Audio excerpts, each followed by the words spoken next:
protest in the assembly.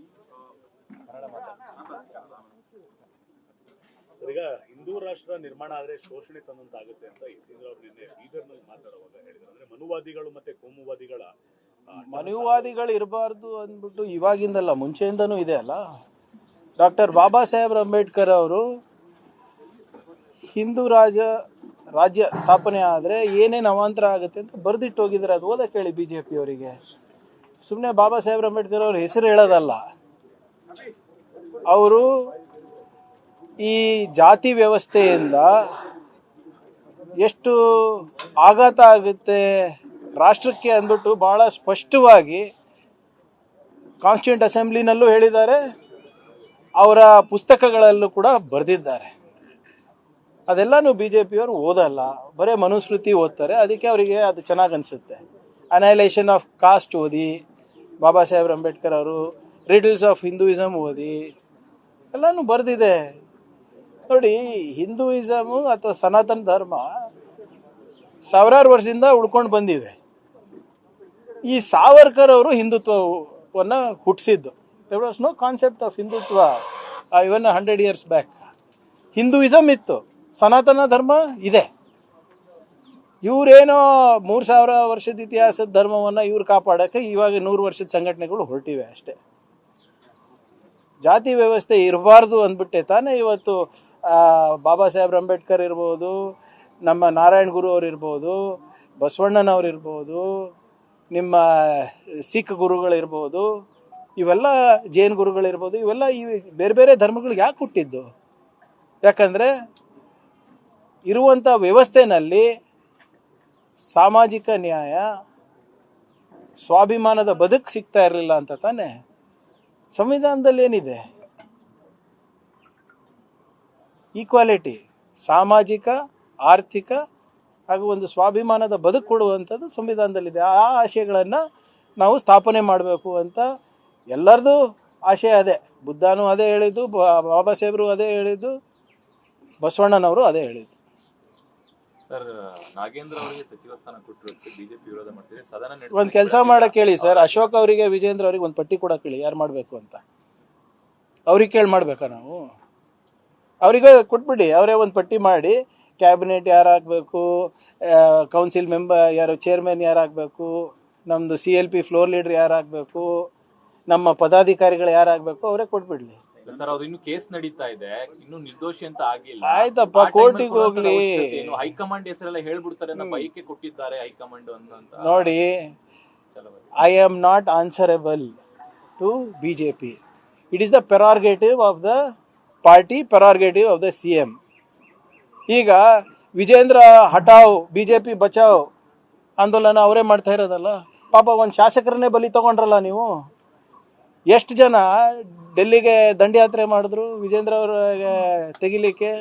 Ashok ಅವರು ಸಮರ್ಥರಿಲ್ಲ ಅಂದ್ಬಿಟ್ಟು ಎಷ್ಟು ಜನ ಹೋಗಿದ್ರು ಡೆಲ್ಲಿಗೆ, ನೆನಪಿದೆ ಅಲ್ವಾ? ಅದು ಅವ್ರ ಆಂತರಿಕ ವಿಚಾರ. Do I have any problems with that? ಅವರು CT ರವಿಗೆ ಅವ್ರಾಗನ ಮಾಡ್ಕೊಳ್ಳಿ, ಯತ್ನಾಳ್ ಅವ್ರಿಗೆ ಅವ್ರನ್ನ ವಾಪಸ್ ತಗೊಳ್ಳಿ, ಅದು ಅವ್ರ ಪಕ್ಷದ ವಿಚಾರ, ಇದು ನಮ್ಮ ಪಕ್ಷದ ವಿಚಾರ. ನಡೀತಾ ಇರಬೇಕಾದ ಸಂದರ್ಭದಲ್ಲಿ ಇನ್ನು ನಿರ್ದೋಷಿ ಆಗದಿರೋಂಥವ್ರಿಗೆ ಕೊಡುವಂಥದ್ದು ನೈತಿಕವಾಗಿ ಸರಿ ಇರುತ್ತಾ? ಈಗ ಜನಾರ್ದನ್ ರೆಡ್ಡಿ ಅವ್ರ ಕೇಸ್ ನಡೀತಾ ಇದೆ, ತಗೊಂಡಿಲ್ಲ ಪಾರ್ಟಿಗೆ. ಆಯ್ತು, ನಾನು ಹೇಳೋದು ಬಿಟ್ಬಿಡಿ ಸರ್. ಯತ್ನಾಳ್ ಅವ್ರು ಏನು ಹೇಳಿದ್ರು? ವಿಜೇಂದ್ರ ಅವರಿಗೆ ಏನಾದರೂ ನೈತಿಕತೆ ಇದ್ರೆ ರಾಜೀನಾಮೆ ಕೊಡಬೇಕು. ಪರಂ ಪೂಜ್ಯ ಅವರ ತಂದೆಯವ್ರ ಮೇಲೆ ಇರುವಂಥ ಆರೋಪ ಇದ್ರೆ ಯಾವ ವೇದಿಕೆನೂ ಹತ್ತಬಾರ್ದು ಅಂತ ನಾವು ಹೇಳಿದ್ದ? ಚರ್ಚೆಗೆ ಬರ್ತೀರಾ ಯಾರ್ಯಾರು ಎಷ್ಟೆಷ್ಟು ಆಳದಲ್ಲಿದ್ದಾರೆ ಅಂತ? ಸದನ ನಡೀತದೆ ಅಲ್ಲ 13ನೇ ತಾರೀಕು, ಪ್ರಸ್ತಾಪ ಮಾಡಿ, ಏನು ದಾಖಲೆಗಳಿದೆ ಕೊಡಿ, ಅಥವಾ ತನಿಖೆ ನಡೀತಾ ಇದೆ ಅಲ್ಲ, ಅಲ್ಲನೋ ಹೇಳಿ. ಅಶೋಕ್ ಇನ್ನೊಂದು ಮಾತಾಡಿದ್ದಾರೆ, ಮುಖ್ಯಮಂತ್ರಿಗಳು ಡಮ್ಮಿ ಮುಖ್ಯಮಂತ್ರಿ ಆಗಿದ್ದಾರೆ DK ಶಿವಕುಮಾರ್ ಅಂತ. ಅವ್ರು ಹೇಳಿದ್ರೆ ಇವ್ರ ಕೈಲಿ. ಈಗ ನೋಡಿ, ಇವ್ರೆ ಸರ್ಕಾರ ನಡೀತಾ ಇರೋದು BJP ಅವ್ರಿಗೆ ಕೇಳಿ ನಡೆಸ್ತಾ ಇಲ್ಲ, ಅಥವಾ ಕೇಶವ್ ಕೃಪೆಯಿಂದ ನಾವು ನಡೆಸ್ತಾ ಇಲ್ಲ. ಈಗ ನಿಮ್ಗೆಲ್ಲರಿಗೂ ಗೊತ್ತಿದೆ, ಅಶೋಕ್ ಅವರೇ ಹೇಳಿದಲ್ವಾ, ಒಬ್ಬ ಯಾವನೋ RSS ನಲ್ಲಿ ಕುತ್ಕೊಂತಾನಂತಲ್ಲ, ಚೀಟಿ ಬರ್ಕೊಡ್ತಾ ಇರ್ತಾನೆ, ಏನು ಹೇಳಿತಾರೆ ಏನು ಹೇಳಿಲ್ಲ, ಮತ್ತು ಅವ್ರು ಹೇಳಿದ್ದನ್ನ ಸರಿಯಾಗಿ ಅಲ್ಲಿ ಸದನದಲ್ಲಿ ಹೇಳಿದಾರ ಇಲ್ಲ, ರಿಪೀಟ್ ಮಾಡಿದಾರ ಇಲ್ಲ, ಒಂದು ಮಾರ್ಕ್ ಶೀಟ್ ಇದೆ ಅಂತಲ್ಲ, ಅವ್ರು ತಾನೇ ಹೇಳಿದ್ದು. ಅಂಥದ್ದು ಇಲ್ಲಿಲ್ಲಪ್ಪ. ಅವರಲ್ಲಿದೆ. They are controlled by RSS. ನಿಮ್ಗೆ ನೆನಪಿದ್ಯಾ ಹಿಂದಿನ ನಾವು ವಿರೋಧ ಪಕ್ಷದಲ್ಲಿದ್ದಾಗ RSS ಕೈಗೊಂಬೆ ಅಂತ ಘೋಷಣೆ ಕೂಗಿದ ತಕ್ಷಣ ಏನು ಮಾಡ್ತಾ ಇದ್ರು, ಸದನವನ್ನು ಮುಗಿಸ್ತಾ ಇದ್ರು. ಯಾಕೆ? ಅಲ್ಲಿ ಕೆಟ್ಟ ಮೆಸೇಜ್ ಹೋಗ್ಬಾರ್ದು ಅವರ ಪೊಲಿಟಿಕಲ್ ಮಾಸ್ಟರ್ಸಿಗೆ ಅಂತ. ಈಗಲೂ ಕೂಡ RSS ಅಂದರೆ ಯಾರ ಮೈ ಮೇಲೆ ಬೀಳ್ತಾರೆ? BJP ಅವ್ರು ಬೀಳ್ತಾರೆ. ಯಾರು ಆಳು ಮಕ್ಕಳು ಅವ್ರಿಗೆ ಗೊತ್ತಿದೆ. ಸರ್, ಅಶ್ವಥ್ ನಾರಾಯಣ ಅವರ ಕಚೇರಿ ಮೇಲೆಲ್ಲ ಪೋಸ್ಟರ್ ಅಂಟಿಸಿದೆ ಯೂತ್ ಕಾಂಗ್ರೆಸ್ ಅವರು. ಏನಂತ? ಏನು RSS ಮತ್ತೆ ಮೋದಿ ಅವ್ರ ವಿರುದ್ಧ ಸೆನ್ಸಿಗಳನ್ನ ಹೊರಡಿಸಿದ್ದೆ ಮೋದಿ ಪೋಸ್ಟರ್ ವಾರ್ ಮತ್ತೆ ಈಗ ಪೋಸ್ಟರ್ ವಾರ್ ಅಲ್ಲ. ನಿಮ್ಗೆ ಗೊತ್ತಿರೋ ಹಾಗೆ ಜಂತರ್ ಮಂತರ್ನಲ್ಲಿ ಸಾವಿರಾರು ಮಕ್ಕಳ ಮೇಲೆ ಲಾಠಿ ಚಾರ್ಜ್ ಆಗಿದ್ದು ಪೆಲೆಟ್ ಗನ್ಸ್ ಅನ್ನು ಉಪಯೋಗ ಮಾಡಿದ ನಿಜ. ಸುಪ್ರೀಂ ಕೋರ್ಟ್ನಲ್ಲಿ ನಿನ್ನೆ ವಾದ ನಡೀತಾ ಇದೆ. ಹೇಗಿದಾಯಿತು, ಯಾಕಿದಾಯಿತು, ಸ್ಟ್ಯಾಂಡರ್ಡ್ ಆಪರೇಟಿಂಗ್ ಪ್ರೊಸೀಜರ್ಸ್ನಲ್ಲಿ ಬರುತ್ತಾ ಅಂತ ಕೇಳಿದಾಗ ಸರ್ಕಾರಿ ವಕೀಲರು ಬರೋದಿಲ್ಲ ಅಂತ ಕೇಳಿದ್ರು. ಮತ್ತು ಯಾರು ಆರ್ಡರ್ ಕೊಟ್ಟರು ಇದಕ್ಕೆ? ಮತ್ತು ಅದಕ್ಕೆ ಉತ್ತರ ಬೇಡವಾ? ಮೋದಿ ಅವ್ರು ಎಲ್ಲಿದ್ದಾರೆ? ಶಾ ಅವ್ರು ಎಲ್ಲಿದ್ದಾರೆ? ಇನ್ಸ್ಟಾಗ್ರಾಮ್ ರೀಲಿಗೆ ಬರಲಿಕ್ಕೆ ಅವರಿಗೆ ಪುರ್ಸೋತಿದೆ, ಪಾರ್ಲಿಮೆಂಟಿಗೆ ಬಂದು ಅವರಿಗೆ ಮಾತಾಡಿಕ್ಕೆ ಪುರ್ಸೋತಿಲ್ವಾ? ಈಗ ಡೆಲ್ಲಿ ಪೊಲೀಸು ಯಾರು ಅಂಡರ್ ಬರ್ತಾರೆ? ಅಮಿತ್ ಶಾ ಅವರ ಅಂಡರ್ ಬರ್ತಾರೆ, ಕೇಂದ್ರ ಸರ್ಕಾರದ ಕೆಳಗೆ ಬರ್ತಾರೆ. ಪಾರ್ಲಿಮೆಂಟ್ ಗೇಟನ್ನು ಲಾಕ್ ಮಾಡುವ ಪರಿಸ್ಥಿತಿ ಬಂತು. ಲಕ್ಷಾಂತರ ಜನ ಯುವಕರ ಮೇಲೆ ಹಲ್ಲೆ ಮಾಡುವ ಪರಿಸ್ಥಿತಿ ಬಂತು. ಪೆಲೆಟ್ ಗನ್ನನ್ನು ಯೂಸ್ ಮಾಡಿದ್ರಿ. ಬಿಹಾರ್ನಲ್ಲಿ AK-47 ಮಕ್ಕಳಿಗೆ ತೋರಿಸಿದ್ರಿ. ಯಾಕಾಯ್ತು, ಏನಾಯ್ತು ಅಂತ ಕೇಳಬಾರ್ದ ನಾವು? Isn't it a fact that the students were beaten? Poster ಅಂಟಿಸೋದೆಲ್ಲ ಸರಿನಾ ಅನ್ನುವಂತ ಚರ್ಚೆಗಳು ಸರ್. ಅವ್ರ ಕಚೇರಿ ಹತ್ರ ಹೋಗಿ ಕೇಳೋದ್ರಲ್ಲಿ ತಪ್ಪಿಲ್ಲ, ಕೇಳ್ಬೋದು. ಈಗ ಅವ್ರ ಮನೆ ಮುಂದೆ ಅಂಟಿಸಿದ್ರೆ ಅದು ನಾನು ಖಂಡಿಸ್ತೀನಿ. ಕಚೇರಿ, ಈಗ BJP ಕಚೇರಿನಲ್ಲಿ ಅವ್ರು ಬಂದು ಅಂಟಿಸಲ್ವೇನ್ರಿ ನಮ್ಮ ಮುಂದೆ? ಈಗ ಮೊನ್ನೆ ತಾನೇ ನಮ್ಮ ಕಚೇರಿ ಮುಂದೆ ಪ್ರೊಟೆಸ್ಟ್ ಮಾಡಬೇಕಾಗಿತ್ತಲ್ಲ, ಬಂದಿದ್ರಲ್ಲ 2 ಬಸ್ ತಗೊಂಡು BJP ಅವರು. ಅವಾಗ ನೀವು ಕರೆಕ್ಟಾಗಿದ್ದು ನಾವು ಸರಿ ಇಲ್ಲ ಅಂತ ಹೇಳಿದ್ರೆ ಓಕೆ, ನೀವೇ ಪ್ರಾರಂಭ ಮಾಡಿಬಿಟ್ಟು ಉತ್ತರ ನಮಗೆ ಕೇಳ್ತಿರಲ್ಲ. ಆಯಿತು, ಪೋಸ್ಟರ್ ಅಂಟಿಸಿದ ತಪ್ಪು, done, I will take it. ಅವ್ರು ಮಾಡಿದ್ದು ಕರೆಕ್ಟಾ? ಯಾವುದು? ಮಕ್ಕಳ ಮೇಲೆ ಪ್ರಹಾರ ಮಾಡಿದ್ದು ಕರೆಕ್ಟಾ? ಲಾಠಿ ಚಾರ್ಜ್ ಮಾಡಿದ್ದು ಕರೆಕ್ಟಾ? ಪೆಲೆಟ್ ಗನ್ ಹಾಕಿದ್ದು ಕರೆಕ್ಟಾ? ನಾವು ಪ್ರಶ್ನೆ ಮಾಡಿದ್ದು ಕರೆಕ್ಟ್ ಅಲ್ವಾ ಅಂತೀರಾ? ಮೋದಿ ಅವರು ಪಾರ್ಲಿಮೆಂಟಿಗೆ ಬಂದು ಉತ್ತರ ಕೊಡೋದು ಕರೆಕ್ಟ್ ಅಲ್ಲ ಅಂತೀರಾ? ಅಮಿತ್ ಶಾ ಅವರಿಗೆ ಪ್ರಶ್ನೆ ಕೇಳೋದು ತಪ್ಪು ಅಂತೀರಾ? ಎಲ್ಲಿದ್ದಾರಪ್ಪ? ಮಿಕ್ಕಿದ ಟೈಮ್ನಲ್ಲೆಲ್ಲ ರಾಜಾರೋಷವಾಗಿ ಮಾತಾಡ್ತಾರೆ. ಯಾವುದು ನಿಮ್ಮ ಎಲೆಕ್ಷನ್ ಇದ್ರೆ ಎಲ್ಲ ಇಶ್ಯೂಗಳ ಬಗ್ಗೆ ಮಾತಾಡ್ತಾರೆ.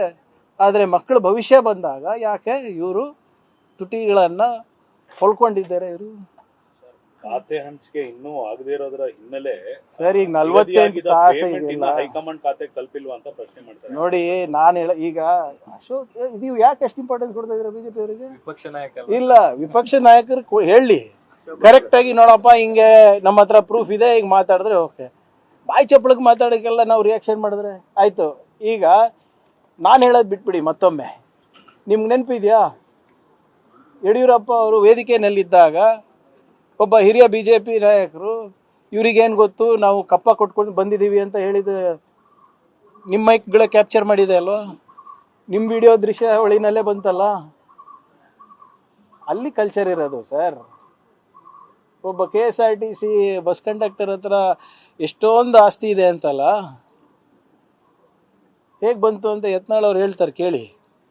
KPSC ಚೇರ್ಮನಿಗೆ 100 ಕೋಟಿ ಕಲೆಕ್ಷನ್ ಮಾಡಿದ್ರಂತಲ್ಲ, ಅವ್ರು ಹೇಳ್ತಾ ಇರೋದು, ಇದು ನಾವಲ್ಲ. ನನಗೆ ವಿಚಿತ್ರ ಅನಿಸ್ತಾ ಇದೆ ಸರ್. ನೀವು ದಯವಿಟ್ಟು ಅವ್ರು ಹೇಳೋದನ್ನ ನನಗೆ ಕೇಳ್ತೀರಾ? ಓಕೆ, ವಿರೋಧ ಪಕ್ಷದ ನಾಯಕರಿಗೆ ಗೌರವ ಕೊಟ್ಟು ನನ್ನ ಅಲ್ಪಜ್ಞಾನ ಏನಿದೆ ಅದನ್ನು ಉಪಯೋಗ ಮಾಡಿ ಏನೋ ಉತ್ತರ ಕೊಡ್ತೀನಿ. ಅವ್ರ ಪಾರ್ಟಿದವ್ರು ಅವ್ರ ಪಾರ್ಟಿ ಬಗ್ಗೆ ಮಾತಾಡಿದಾಗ ಅವ್ರಿಗೆ ಯಾಕೆ ಕೇಳಲ್ಲ? ನೀವು ಎಲ್ಲಿ ಕೇಳಿದ್ದೀರಾ? ಒಂದು ತೋರಿಸ್ಬಿಡಿ.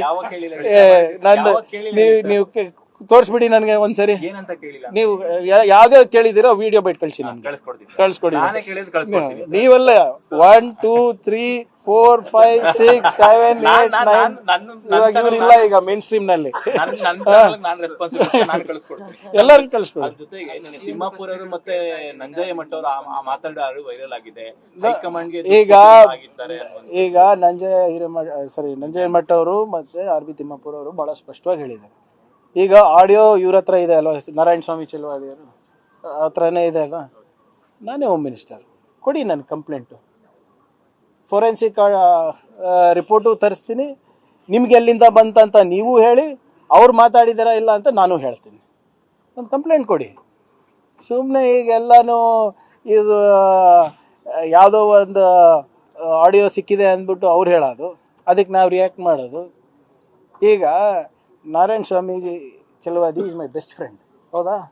ಕೂಡ ಕೇಳಿ ನನಗೆ, ನಮ್ಮ ಎಲ್ಡರ್ ಬ್ರದರ್ ಅಲ್ಲ ಸರ್, ಏನು ಗೊತ್ತಿಲ್ಲ. ಈಗ ನೀವು ಹೇಳಿದ್ಮೇಲೆ ಅಂದ್ಕೊಂಡಿದ್ದೀನಿ, ಯಾಕಂದರೆ ನಾನೇ home minister.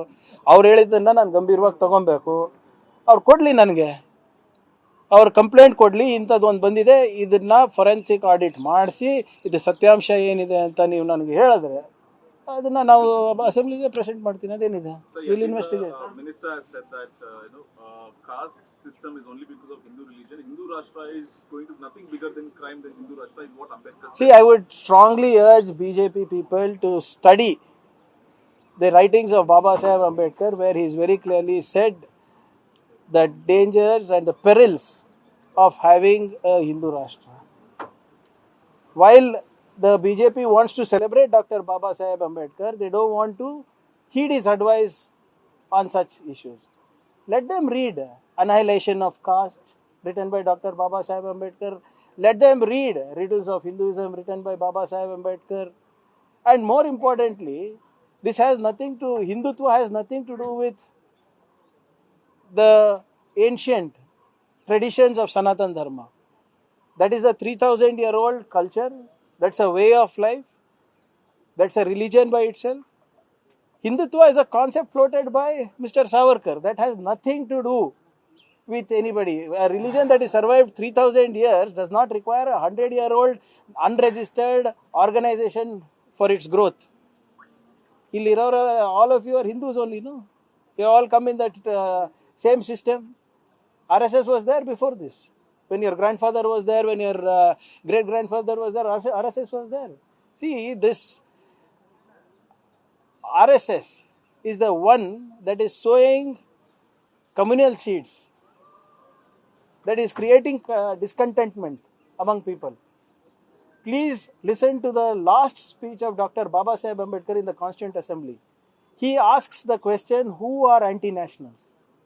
And he says that those people are the real anti-nationals who create jealousy and animosity between castes, between religion. They are the real anti-nationals because they are the ones who create hurdles and barriers for the economic and social progress of the country. And in this situation, who are the ones sowing seeds of communal? Who are the ones sowing communal seeds? It's the RSS and the BJP. So, the union government wants to place the delimitation bill, and they approached the LOP also yesterday. And LOP See, said very clearly, the delimitation bill is to take control of the delimitation commission. Just like how they have taken control over the election commission, that is the exact way they want to do with the delimitation bill. They want to redraw boundaries based on demography, based on communities, based on religion. And you have seen that happen in Assam. Thank you. News first ನಿರ್ಭೀತಿಯಿಂದ ನಿಮ್ಮ ಪರವಾಗಿ.